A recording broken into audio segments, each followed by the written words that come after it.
জয়গুরু। দয়ালের শ্রীচরণে আমার প্রণাম, আপনাদের আন্তরিক আনন্দিত জয়গুরু। ঠাকুর অল্প পয়সার মধ্যে, ঠাকুরকে এক দাদা জিজ্ঞাসা করেছিলেন, ঠাকুর অল্প পয়সার মধ্যে কি এমন খাবার আছে যে খাবার গ্রহণ করলে আমরা সুস্থ থাকব এবং ভরপুর পুষ্টি আমরা পেয়ে থাকব। এটা প্রফুল্লদা শ্রী ঠাকুরকে জিজ্ঞাসা করেছিলেন যে অল্প পয়সার মধ্যে কোন খাবার খেলে আমাদের ভরপুর প্রোটিন হবে, প্রোটিনের অভাব বা ঘাটতি আমাদের কিছুই হবে না।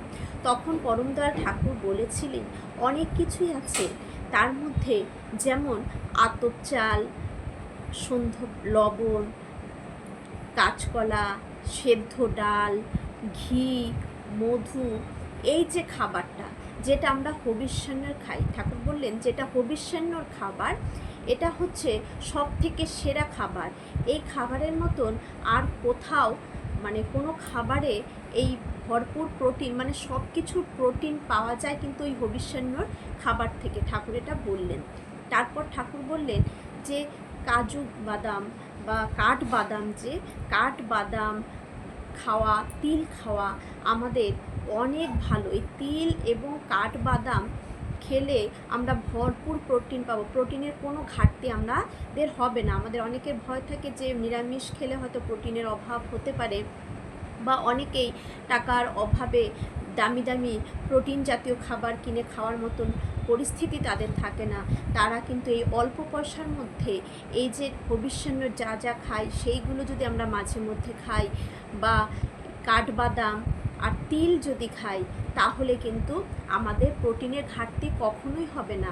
ঠাকুর এটাও বললেন যে কাঠবাদাম যদি ঘষে খাওয়া যায়, কাঠবাদামটাকে ঘষে ঘষে যদি মিষ্টি দিয়ে খাওয়া যায়, তাহলে এর থেকে নাকি দ্রবণীয় প্রোটিন প্রচুর পরিমাণে পাওয়া যায়। তাহলে এই দুধ খেতে বললেন ঠাকুর। তাহলে এই যে জাতীয় খাবারগুলো অতি সামান্য অল্প পয়সার জিনিস, আর এইগুলো যদি আমরা কিনে নিয়ে এসে যদি আমরা সবসময় বাড়িতে খাই এবং বাড়ির সবাইকে খাওয়াই, তাহলে প্রোটিনের যে ঘাটতি, যে অভাবের জন্য নানান রকম আমাদের প্রোটিনের ঘাটতির অভাবে যা যা রোগ হয় সেগুলো থেকে আমরা রক্ষা পাবো, দেহটা মজবুত থাকবে। কিন্তু সব কিছু খাবারই ঠাকুরের ভোগের প্রসাদ রূপে যদি গ্রহণ করি, তাহলে কিন্তু আমাদের খুব ভালো হয়। কারণ ঠাকুর বলেছেন যেটাই খাই না কেন সেটা যদি আমরা তৃপ্তি সহকারে খাই, তাহলে কিন্তু আমাদের সেই খাবারটা আমাদের শরীরে লাগে।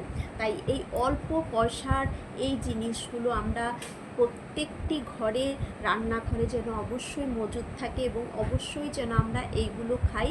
তাহলে আমাদের অনেক দামি দামি খাবার কিনে এনে খাওয়ারও কোনো প্রয়োজন নেই। এতেই আমরা একদম প্রোটিনে ফুলফিল হয়ে যাবে, প্রোটিনে ভরপুর আছে, প্রোটিনের ঘাটতি কখনোই হবে না।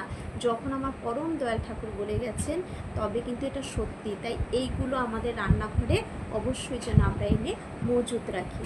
সবার মঙ্গল